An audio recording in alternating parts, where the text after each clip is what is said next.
Ow. What's up, everyone? Punchy back with Higurashi When They Cry, Chapter 3 to Higurashi. And we don't know what's happening, really. Last time Punchy came to school late, and everyone was like, "Hey, Punchy, man, what's up? We had a great time at the festival." And the whole time Punchy's like, yeah. What? Like, even other people said that they saw Punchy. We thought that it was our friends covering for us or something, but no, we have no clue what's happening. Okay, everyone, time to start afternoon classes. Please take your seats. President, please lead the class. The teacher entered and everyone hurried back to their seats. Upon finding me, who was so stupidly late, she gave me a stern talking to, but I wasn't listening to it.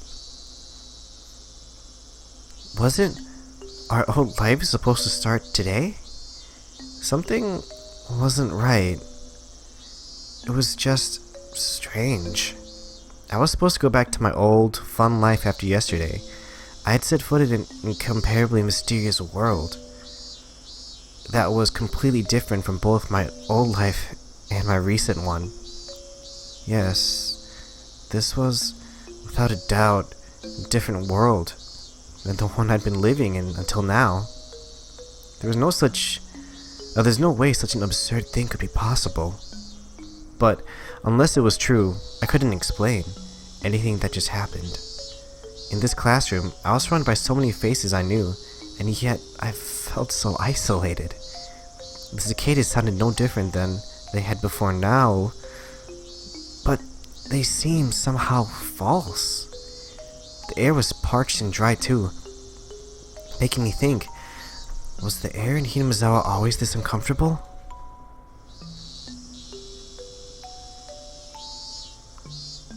Oh, what a weird day this turned into. Hey, Rena. What is it? We're in class.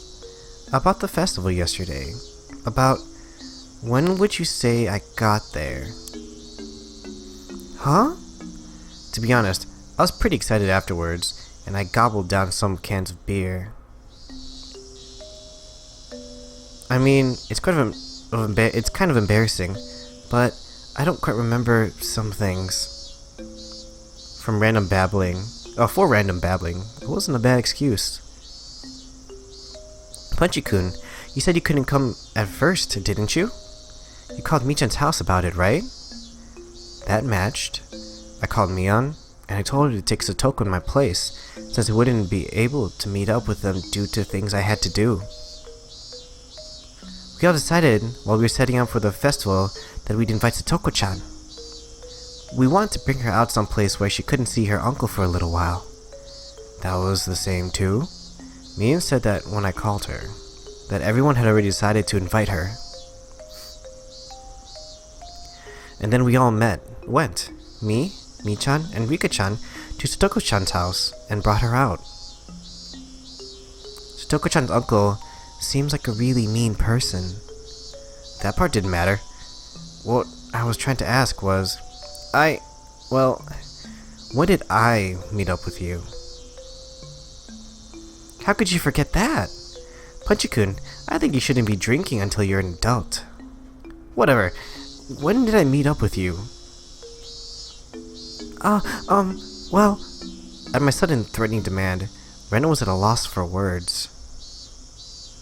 Oops, I shouldn't have rushed that. I told her I was sorry. It was at the shrine grounds. It was unexpected. You were talking to Rika-chan, weren't you? Yep.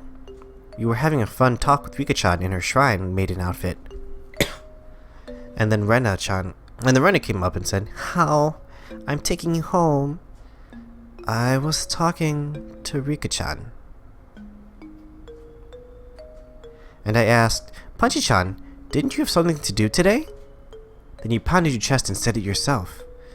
That letting loose at a festival was more important than some silly errand. Wait a minute. 2 Punchies. That kind of matches up, doesn't it? With the with the other chapters like deaths, because there was a whole thing about time inconsistency at the end of chapter 2, where they said where Mian was there, right? Mian was supposed to be there. She's the one who like locked Punchy in, was gonna torture him with nails and everything, and then she let him go. But then Oishi-san said that he found that they found her body at the bottom of the well, and she had been dead for a while, right?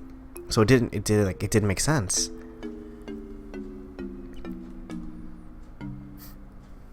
I didn't say that. I never said anything like that. I never even went to the shrine grounds yesterday to begin with. I never had the time to stop by a place like that. I went to dig a hole as soon as I woke up. I had a pretty hard time doing it. After that, I snuck into the school and made a call. I called him out and lay in wait. And then it started raining really hard. With that kind of downpour, the festival should have come to a halt. Yeah, they didn't mention any rain or anything. In other words, it ended then. From the time the festival started to when it ended, it would have been impossible for me to have swung by the shrine grounds. I was already there when me and the others dragged Satoko out and brought her to the shrine, and I was talking to Rika-chan. Then, where would Rika-chan say we met?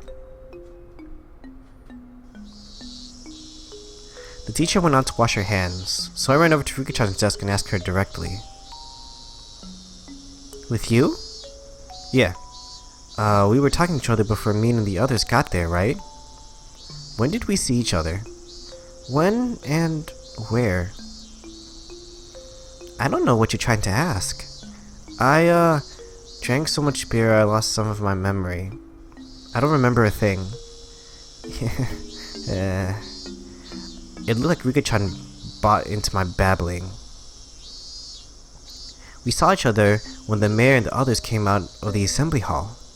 You were in front of the ritual implement storehouse. Huh? What? The ritual implement storehouse? I'd never heard of a building called that before.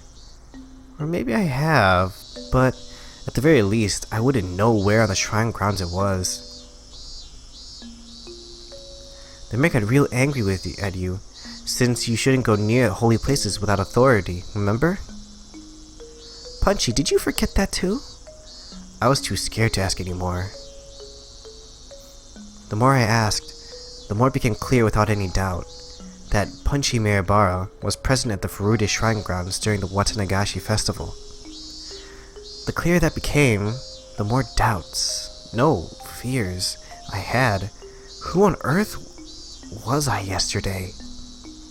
Whoever that was, he had a good time in my place, and managed to go the entire day without letting them notice I wasn't there. Oh, right. When did that person leave everyone? This morning, my mother got mad at me for having stayed out so late last night, which meant at the very least, that Punchy Maribara hadn't come home while my mother was still awake. The festival would have been closed because of the downpour. If I recall right, when I went back to the house's storage room to get another shovel, I think the clock said 7? Since it was already raining hard by then, the festival would have closed down before 7. If I'd returned that early, I would have definitely run into my parents. Or at the very least, they wouldn't have asked me when I got back last night. So, the Punchy Maribara from yesterday, that meant he never went home. That meant the downpour happened, the festival was broken up, everyone left. But he didn't go back to the house.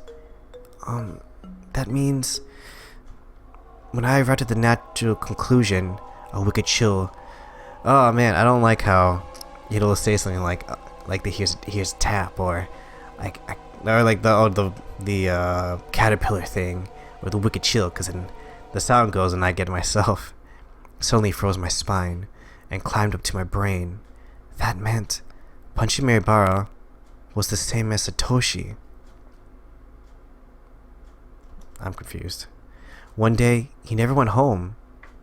On the night of the Watanagashi, he never went home. The downpour interrupted the festival, and on the way home, he suddenly disappeared. And I, who was dealing with the corpse, went home without a problem. I was so tired, I wasn't even hungry, so I went into my room without a sound and crawled into my futon. Who was I? That much was obvious. Punchy Maribara. Punchy Maribara was me. There may have been another one, but that doesn't negate the fact that I was Punchy Maribara. Or am. Then, the other Punchy Maribara was what? The voices of the cicadas, steadily filling the classroom, were beginning to bother me. Suddenly, I laid eyes on Satoko. Satoko's expression was dark as always. She seemed completely exhausted, and a life of agony she couldn't even imagine an ending to. What had last night been like for Satoko? Did she have fun with everyone and feel a little bit happier, if even for a moment? And when she went home, the end of her dream, she'd probably gotten to sleep afraid of when her uncle would return. And then, this morning, her uncle hadn't come home, and then she went to school. Right now, she must have still been trapped by the rotten idea from which she couldn't be saved, that her uncle would need her when she got back. But you can rest easy, Satoko. Your uncle won't ever be coming back. I couldn't tell her it was because I'd killed him. When Satoko realized on her own that her uncle would never return, then that would truly be the end of the long and insane night. That's right. I didn't do anything wrong. I did the best possible thing I could have as Satoko's Nini. Not an atom of my body regretted it. And look, calm down and think, Punchy Maribara. From a certain point of view, isn't it convenient there was another Punchy Maribara? I buried the corpse perfectly. A beginning wouldn't happen.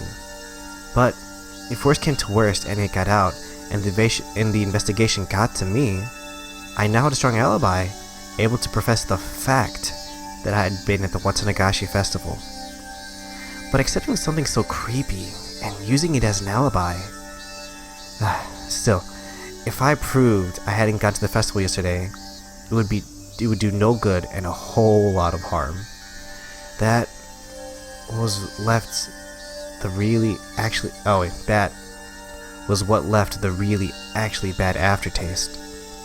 You'll forget about it, Punchy Maribara. Everything that happened before today. So just forget about the Punchy Maribara who was there yesterday too. Instead, let's watch gently over Satoko for the day her smile returns. And the day that would mark the end of that insane, all too long night. So Satoko's the same. I thought she'd be, she would notice that her uncle was gone on the night of the Watanagashi. Well, I guess maybe he just disappears sometimes. That's all for today, class. Please go straight back to your homes, everyone. President, if you would. Everybody stand up. At attention. Bow. Goodbye. I thought about many things, and saw my thoughts dispersed by many other things. I didn't know whether or not that time had been spent worrying or daydreaming, but either way, it came to an end along with the class. Cheerfully, our classmates got their things and ran for the hallway. Mian, Rena, and Rika-chan were packing up as well. What about Satoko? This whole day, she's seemed deflated. Well, her uncle may not have returned last night, but she would have known he'd never return. How much I wanted to express that fact to her. Satoko packed up her pencil box and math workbook messily, and after a dark glance at the clock, heaved a sigh, then went to leave the classroom. Then, suddenly, somebody placed a hand on her shoulder and stopped her. What is it? I watered the plants like I was supposed to, and got all the printouts done. Her words, possessed by a persecution complex, hurt. I spoke loudly so everyone could hear. Hey everyone! Why don't we have club today? It's been a while.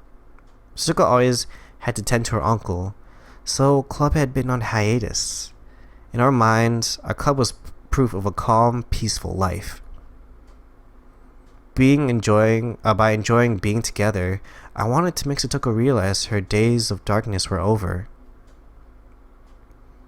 I'm okay. I'll do it. Meep. Well, I don't mind, if it's okay with Satoko. Under a condition. That was important. With everything up to her, Satoko gave a worried look. Come on, Satoko, it's been a long time. Let's go crazy. Well, I'm happy you feel that way, but my uncle might already be home. Thus spoke her darkened eyes, her mouth unmoving. You've been choking on life every day for a while. You must be about to suffocate. It's not good for your mind or your body. Once in a while, you've got to have some fun. Please leave it alone. It's not like I don't want to do club again. With one word, but. She looked down. Satoko, you know as well as anyone that it's more fun being with everyone, right? We're friends.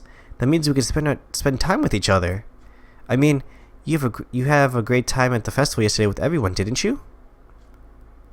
Rena nearly said something, but she was too late. Punchy-san, what are you saying? My arm on her shoulder seemed to weigh her down, and she threw it off. When exactly was I playing and having fun at the festival? The only one having fun was you, Punchy-san. Huh? I looked over to Mian for help, but now everyone was looking down. My instincts told me that Satoko hadn't gone to the festival.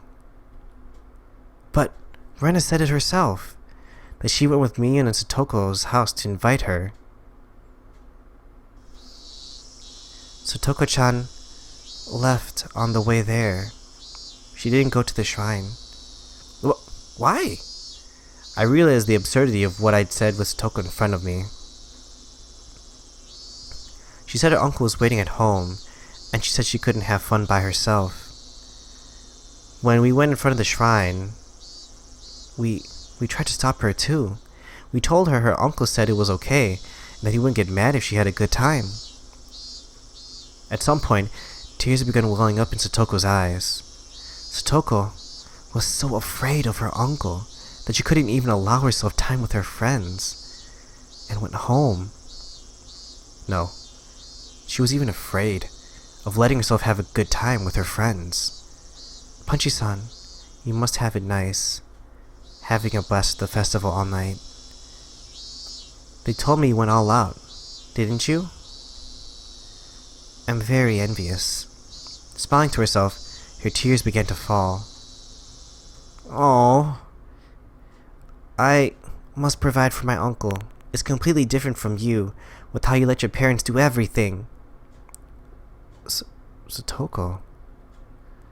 I'm so glad you enjoyed yourself at the festival. I'm so glad you had enough fun for me too. I want to participate in the club too. Making such a racket with everyone is so much fun. But right now, I can't. Unable to withstand such violent emotion, a few teardrops slid down her cheek.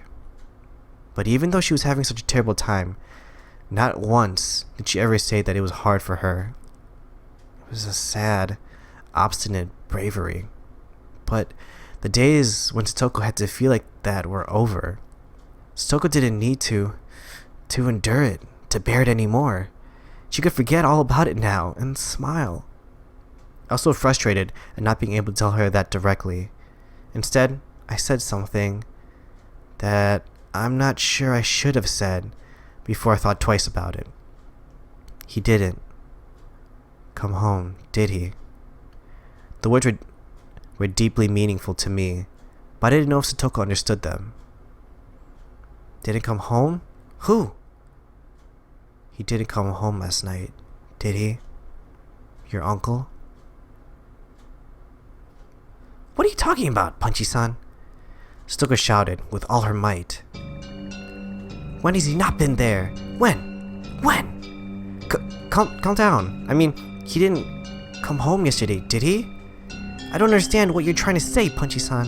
Satoko, what are you talking about? I mean, that man, I killed him. Killed him yesterday. Killed him for sure. And I buried him. Buried him whole. He could never have returned to his house. Even yesterday, he was torturing me so much. He yelled at me. He shouted at me. He found fault with everything I did. He threw the dinner I made him on the floor. He dumped his bowl of miso soup on me too. It was hot. It was messy. And I cleaned all of it up. I cleaned all of it. I still can't do a crying noise. I've tried. It sounds awkward. What? Our stories weren't matching up. But... Night? And this morning, when he woke me up to make him breakfast, he got so mad at me. He would have gotten mad at me whether I'd gotten up or not. Crying. Satoko. Rika-chan went over to Satoko and said a few words of consolation. But Satoko angrily refused those words and thrust Rika-chan away. Nini, come back. Crying, Satoko slowly walked out into the hallway. After a moment, Rika-chan went after her. I couldn't stop thinking about the words Satoko had spoken while crying. I buried her uncle last night. But she said this morning. That was impossible. I buried him last night, so she couldn't have seen her uncle this morning. What was Satoko? At this point, I heard Mian's cold voice. Hey, Punchy-chan, what did you mean about Satoko's uncle? I said too much. I let my emotions get the better of me. Rena heard it too. You said Satoko's uncle didn't come home. Why? Why didn't he come home? That's strange. Satoko's uncle was right there this morning, wasn't he? So why would you say he didn't come back? Punchy-chan, you've been saying weird things for a while. Suddenly, Mian and Rena started speaking strange and creepy voices. What were they doing? What were they saying? Oh god, I'm afraid for them to open their eyes. I can move back a little bit. Punchy-chan, is it somehow inconvenient for you for Satoko's uncle to be around? No, what are you talking about? Of course it would be better if Satoko's uncle wasn't here. Yep, that's true of course, if only he weren't here, right? Something wasn't right. The next thing I knew, Mian and Rena were smiling thinly, and their eyes were dark and muddy, in a way I'd never seen before.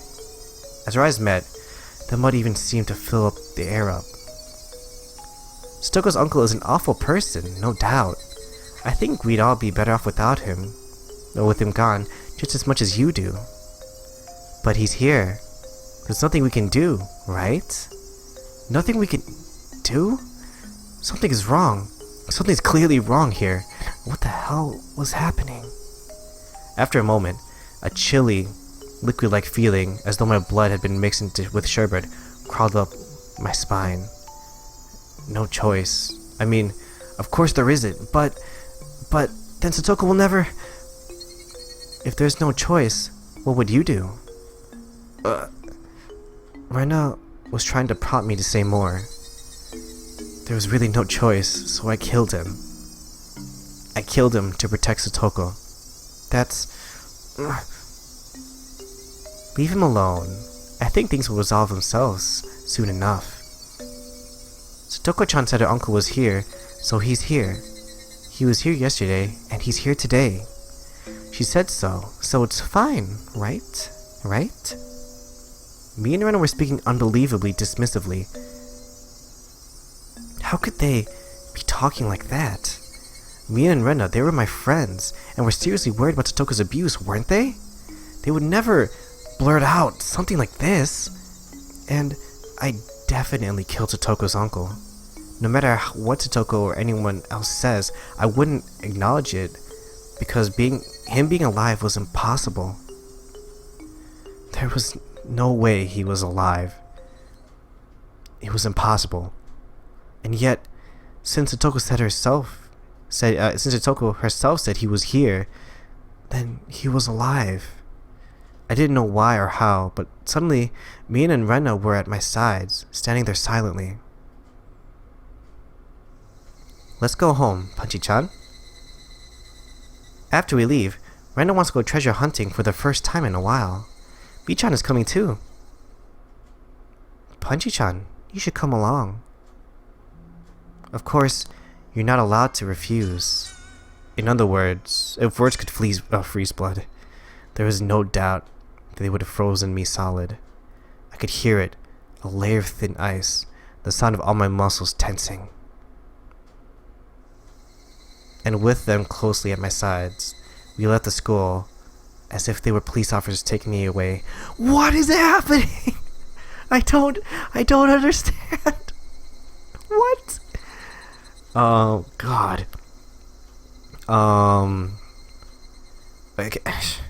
It's like, yes, I was surprised at things happening in chapters 1 and 2. I had guesses that were sometimes wrong, but sometimes close to the mark. At least I had something to think about. I am just so lost right now. I don't understand what happened here. Oh my God. I really don't want to cut it off there, guys, but I gotta. Please like and subscribe, and let's find out what the hell is happening next time. Bye-bye.